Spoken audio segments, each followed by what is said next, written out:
Lost in all the tariff talks and things of that nature.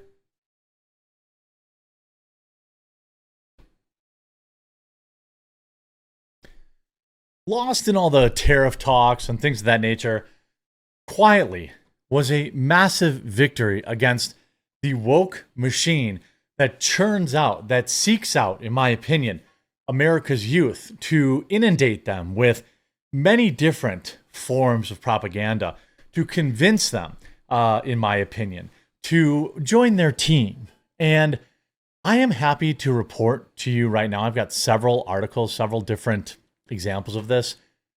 Pride has gone broke. They got woke. They are broke. Leave a like on this video to celebrate.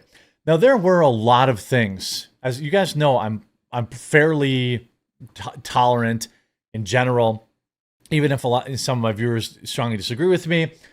I've never had any problem with pride events or pride celebrations when they were adults, right? I've even attended some of them, okay? But then somewhere along the lines, early 2020, 21, 22, suddenly Pride decided, hey, we need to have kids at these events because you gotta start them young. I mean, you can't convince a 14-year-old to have a healthy 14-year-old to have a double mastectomy if you don't plant that seed in their head when they're 8 or 9. This is my opinion. It has always been my opinion that while there are obviously people who are members of the various LGBTQ community people, I also believe that society also has used a variety of algorithmic reasons, whether it's TikTok, financial reasons, whether it's people like Dylan Mulvaney, or other forms of encouragement, whether it's social media attention or other ways to get their dopamine hits. Society has incentivized creating more members of this community, members that I don't believe ever were. If you disagree with me, why don't you give JoJo Siwa a call and ask her how she just realized she's not a lesbian anymore? This is not a controversial take anymore. People have seen the science. We know. Kennedy Center events for LGBTQ and Pride celebration canceled.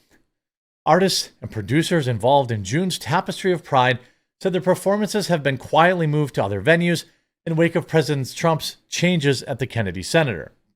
Big agree.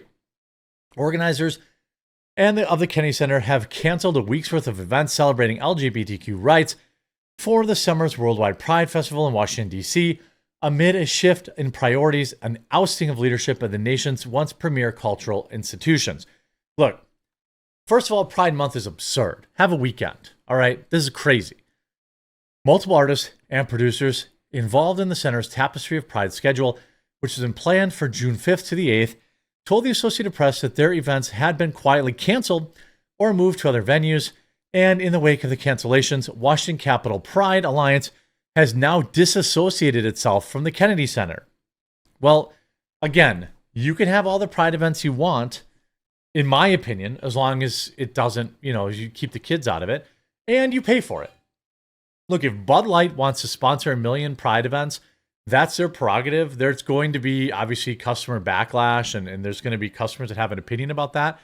They're also allowed to have that opinion. If you're going to be government funding, no, I don't want the government to fund Pride events, and I think the majority of Americans agree with me. I also don't want the federal government to fund straight Pride events, or Black Pride, or White Pride. None of that. Build the roads, protect our borders, and that's about all I want you to do.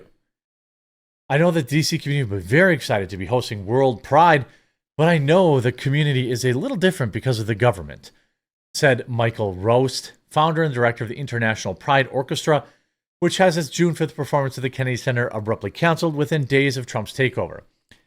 So are you saying that Pride and all this stuff is government funded?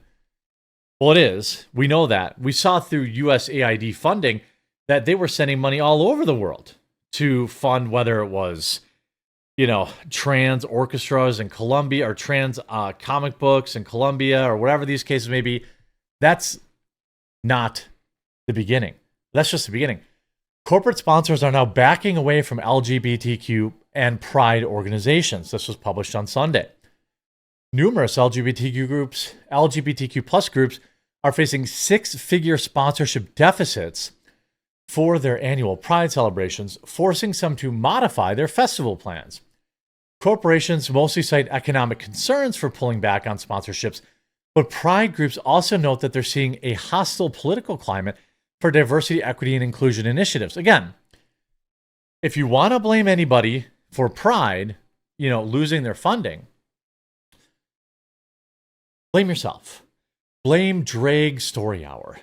Blame all ages drag shows.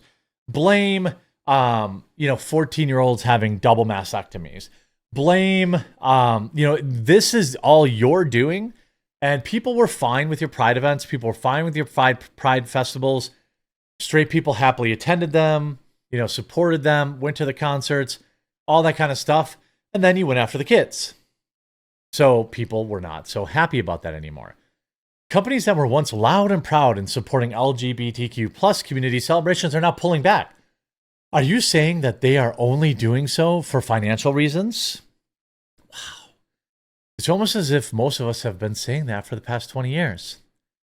LGBTQ plus Pride festivals across the country have faced significant sponsorship challenges this year, with some losing corporate partners that collectively provided six-figure donations. As a result, organizations say they've had to modify their programming, pivot to other funding sources, and reconsider the dependencies on corporate dollars. Many companies have cited economic concerns as their impetus to delay or exit partnerships with Pride groups, but those said groups also noted an increasingly hostile climate for diversity, equity, and inclusion efforts that have prompted some businesses to rethink their support. In turn, Pride organizations are seeking clarity on how much of their values still align for those of corporate contributors. I mean, I don't think they align at all. Like, I don't think Kool-Aid aligns with LGBTQ stuff at all. Pride organizers say sponsors are pulling back amid DEI rollbacks, economic fears.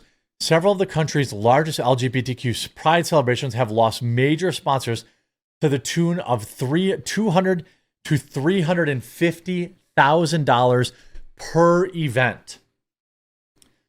If you extrapolate that, that means millions of dollars have left this grooming pipeline, in my opinion. Pride organizers say some companies fear being targeted by Trump administration over participation in DEI initiatives, while others are preserving cash in the tumultuous economy.